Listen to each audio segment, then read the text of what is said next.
Hello everyone. आज हम लोग लॉ ऑफ कॉन्ट्रैक्ट के टॉपिक कॉन्ट्रैक्ट ऑफ गारंटी के बारे में डिस्कस करेंगे। जैसा कि नाम से आपको समझ में आ रहा होगा, कॉन्ट्रैक्ट ऑफ गारंटी किसी चीज की प्रत्याभूत देने के संबंध में।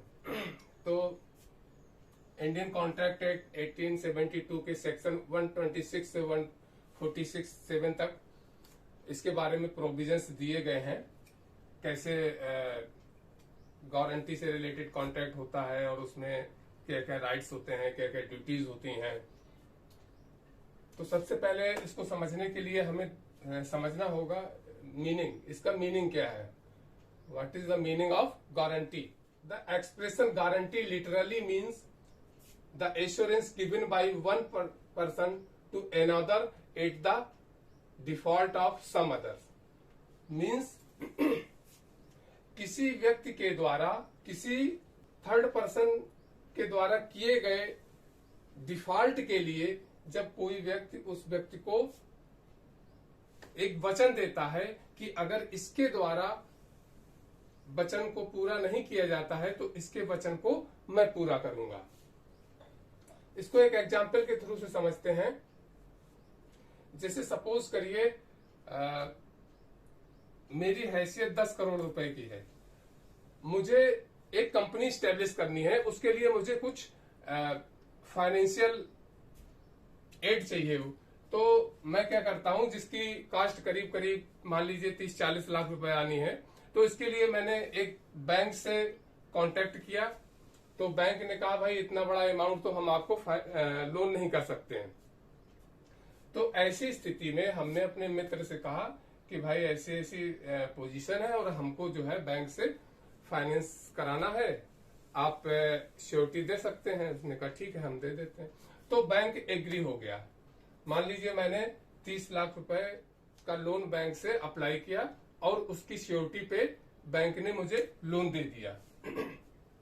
अब अगर वो थर्ड पर्सन मेरा फ्रेंड जो बैंक को प्रॉमिस करता है, वचन देता है कि अगर सर के द्वारा आपके द्वारा दिए गए अमाउंट को रीपे नहीं करते हैं सर, तो ऐसी स्थिति में उसके लिए हम स्वयं लायबल होंगे। तो इसी को बोलते हैं गारंटी। गारंटी को सेक्शन 126 में डिफाइन किया गया है। सेक्शन 126 कहता है, section 126 of Indian contract act, ये कहता है कि प्रत्याभूत की संविदा किसी पर व्यक्ति द्वारा व्यतिक्रम की दशा में उसके वचन का पालन या उसके दायित्व का निर्वहन करने की संविदा है। A contract of guarantee is a contract to perform, to promise or discharge the liability of a third person in case of his default.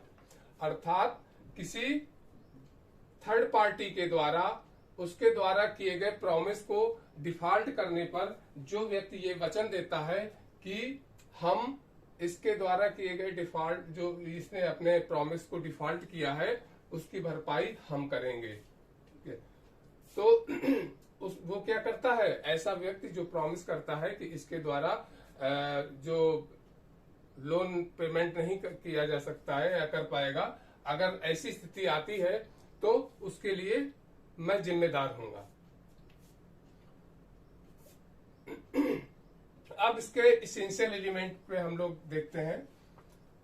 इसमें सबसे प्रमुख जो एलिमेंट है वो है प्रिंसिपल डेट, मूल ऋण। ठीक है। जो अमाउंट हमने बैंक से लिया है वो मूल ऋण होता है। ठीक है। जो भी अमाउंट आप बैंक से या कोई भी व्यक्ति किसी अन्य कार्य के लिए आपको गारंटी के रूप में प्रॉमिस करता है तो वो मूल ऋण होता है। सेकंड है कंसीडरेशन, प्रतिफल। जैसे कि हमने जनरल कॉन्ट्रैक्ट में भी पढ़ा था कि बिना प्रतिफल के किए गए करार शून्य होते हैं। उसके कुछ 3 एक्सेप्शंस दिए हैं सेक्शन 25 में। तो यहां भी विदाउट कंसीडरेशन जो हमारा कॉन्ट्रैक्ट ऑफ गारंटी का फॉर्मेट है वो कंप्लीट नहीं हो सकता है। उसके लिए कंसीडरेशन भी आवश्यक है। इसमें कंसीडरेशन क्या है? जो व्यक्ति बैंक को क्या कर रहा है, प्रॉमिस कर रहा है कि इस थर्ड पर्सन के द्वारा अगर पेमेंट नहीं किया जाता है तो उसके लिए लाइबल हम होंगे, वही इसमें कंसीडरेशन है। नेक्स्ट है contract of guarantee in oral और रिटन। तो कॉन्ट्रैक्ट ऑफ गारंटी के लिए जो कॉन्ट्रैक्ट होगा वो ओरल भी हो सकता है या रिटन भी हो सकता है। जैसे कि हमने कॉन्ट्रैक्ट में भी देखा था कि कॉन्ट्रैक्ट में भी ओरल और रिटन दोनों फॉर्म में हो सकता है। बेटर ये होता है कि रिटन फॉर्म में हो ताकि हमको उसको प्रूव करने में आगे प्रॉब्लम ना हो। अगर इन केस कोई डिस्प्यूट एराइज होता है then we easily prove that. Next है satisfy the condition under section 10 of Indian contract act. जैसा कि हमने इंडियन कॉन्ट्रैक्ट एक्ट के सेक्शन 10 में पढ़ा था कि किसी भी कॉन्ट्रैक्ट को, एग्रीमेंट को कॉन्ट्रैक्ट में कन्वर्ट होने के लिए क्या चीजें होनी चाहिए, कुछ कंडीशंस दी हुई हैं। जैसे कि पार्टीज कैपेबल होनी चाहिए, सक्षम पक्षकार होने चाहिए, उसके उनकी स्वतंत्र सहमत होनी चाहिए, मींस फ्री कॉन्सेंट होनी चाहिए, लॉफुल कंसिडरेशन होना चाहिए, लॉफुल पर्पज होना चाहिए, और एक्ट के द्वारा कहीं उनको वॉइड ना डिक्लेयर किया गया हो। तो ये सारी कंडीशंस यहां भी फुलफिल होनी चाहिए कॉन्ट्रैक्ट ऑफ गारंटी के लिए। नेक्स्ट है 3 पार्टीज। जनरली हमने कॉन्ट्रैक्ट में देखा था कि 2 पार्टीज के बीच में हम कॉन्ट्रैक्ट कर सकते हैं, 2 और मोर पार्टीज, ये डिपेंड करता है कैसी सिचुएशन है उसके आधार पे। बट यहाँ पे क्या है, यहाँ पे कॉन्ट्रैक्ट के लिए 3 पार्टीज होती हैं। पहला प्रिंसिपल डेटर, जो मूल ऋणी होता है, ठीक। नेक्स्ट है श्योरिटी, जो व्यक्ति प्रतिभूति देता है, श्योरिटी देता है, प्रतिभू, जो व्यक्ति क्या करता है, प्रतिभू देता बनता है, श्योरिटी देता है कि साहब अगर इन्होंने ये पेमेंट नहीं किया तो उसकी भरपाई हम करेंगे, आप मेरी जिम्मेदारी पे इनको ये सामान दे दीजिए, या बैंक से आप लोन दिलवाते हैं, कहेंगे कि मैं इनकी गारंटी लेता हूं, मैं जिम्मेदारी लेता हूं कि अगर इन्होंने आपका पेमेंट नहीं किया तो मैं उसके जगह पेमेंट करूंगा। या जैसे आपके, मान लीजिए आप किसी मकान के मालिक हैं, आपने कोई किराएदार आपके यहाँ नया नया आया, अब कुछ फाइनेंशियल इशू है, उसने अपना सेटअप स्टेब्लिश किया, नए नए भी आए, तो ऐसी स्थिति में आपने मोहल्ले के जो दुकानदार है उससे बोल दिया कि भाई ये हमारे यहाँ नए नए किराएदार आए हैं, अभी कुछ फाइनेंशियल इशू है, 1 आध महीना अभी सैलरी मिलने में टाइम लगेगा, तो तब तक आप इनको उधार दे दीजिए, उसकी जिम्मेदारी मैं लेता हूं, ठीक है। वही श्योरिटी है।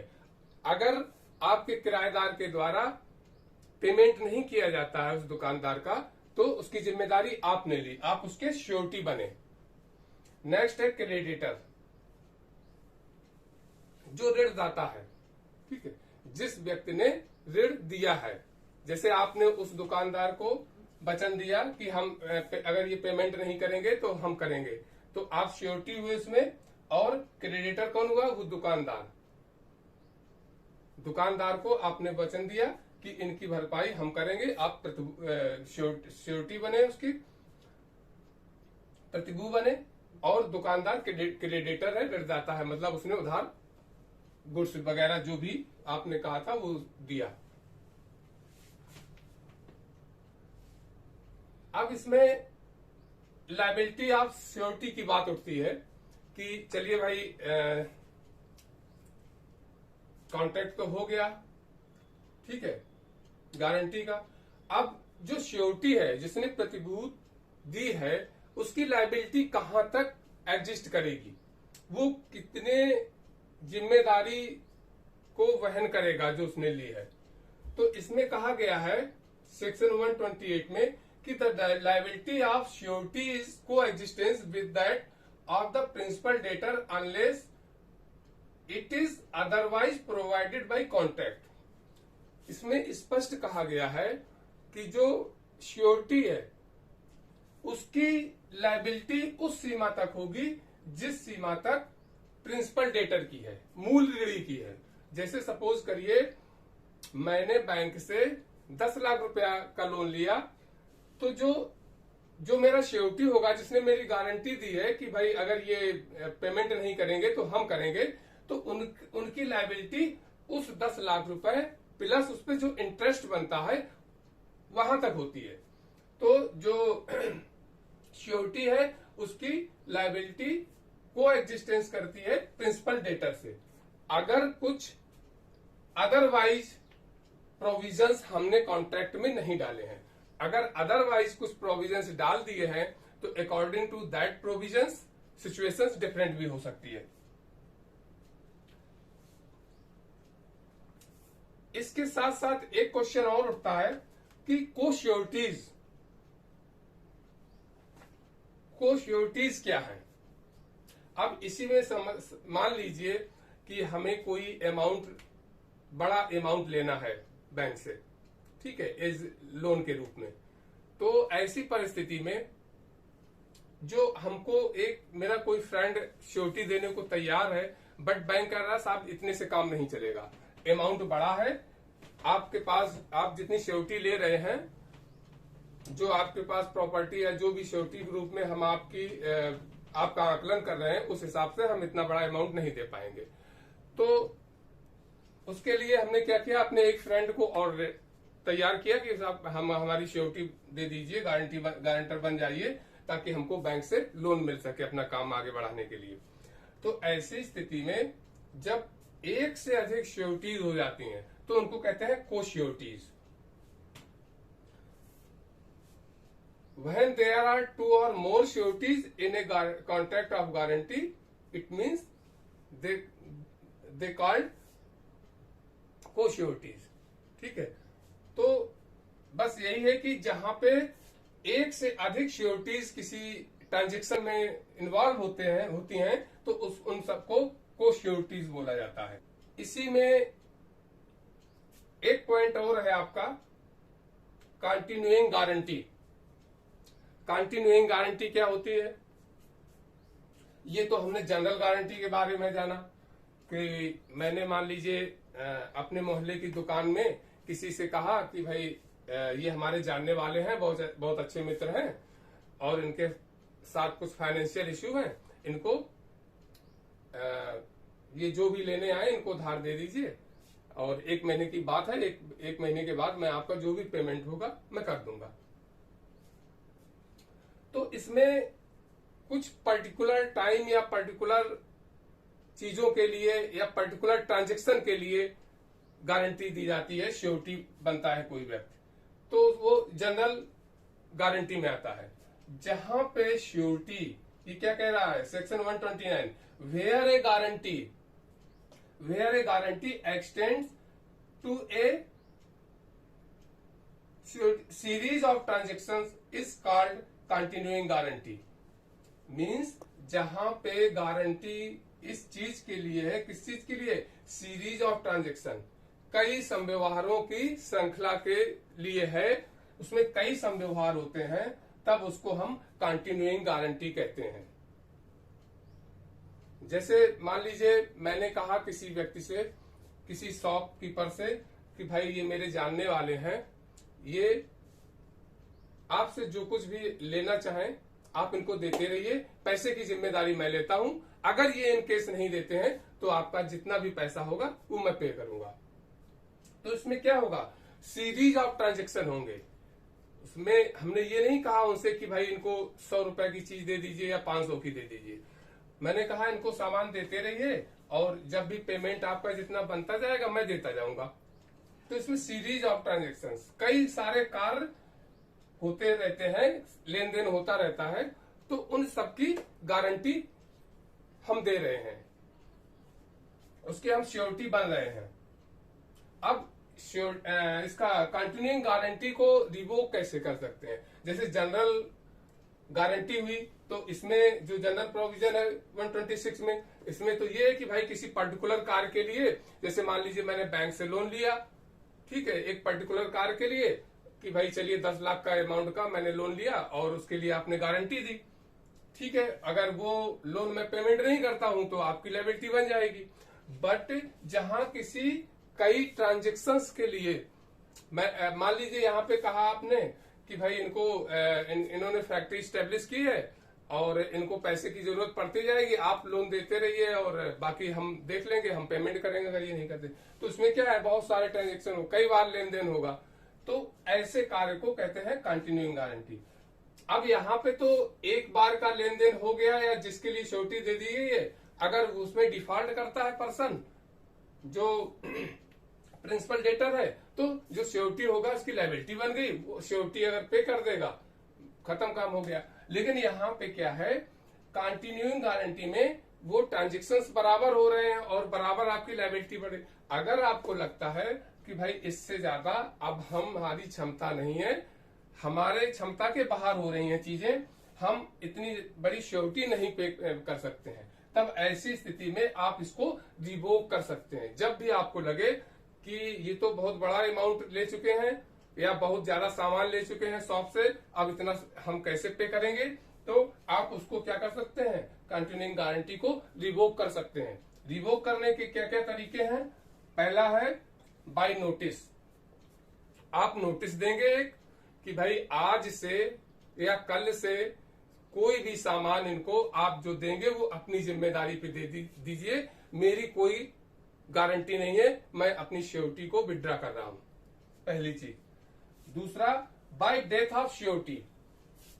अगर श्योरिटी की डेथ हो गई है, जिसने गारंटी दी है उस पर्सन की डेथ हो गई है, तो इस एक्ट के साथ ही वो श्योरिटी की लायबिलिटी खत्म हो जाएगी, अर्थात कंटिन्यूइंग गारंटी का रिवोकेशन हो जाएगा जैसी श्योरिटी की डेथ होती है। नेक्स्ट है बाय अदर मोड्स, ठीक है, एनी अदर मोड्स। अगर किन्हीं कारणों से या कुछ किसी ऐसे एक्ट से जिससे क्या होगा, प्रिंसिपल डेटर की लायबिलिटी डिस्चार्ज हो जाती है, ठीक है, तब ऐसी परिस्थिति में क्या किया जाएगा, जो श्योरिटी है उसकी लायबिलिटी अपने आप खत्म हो जाएगी, अर्थात वो रिवोक हो जाएगा। तो आज हमने ये एक जनरल व्यू लिया कॉन्ट्रैक्ट ऑफ गारंटी का। आई थिंक आप लोगों को ये टॉपिक समझ में आया होगा। अगर वीडियो अच्छा लगा हो तो प्लीज सब्सक्राइब करिए, ताकि नेक्स्ट वीडियो जैसे ही आए आपको पहले से पहले नोटिफिकेशन मिल जाए और आप नए वीडियो को देख सकें। So please subscribe, like and share. Bye.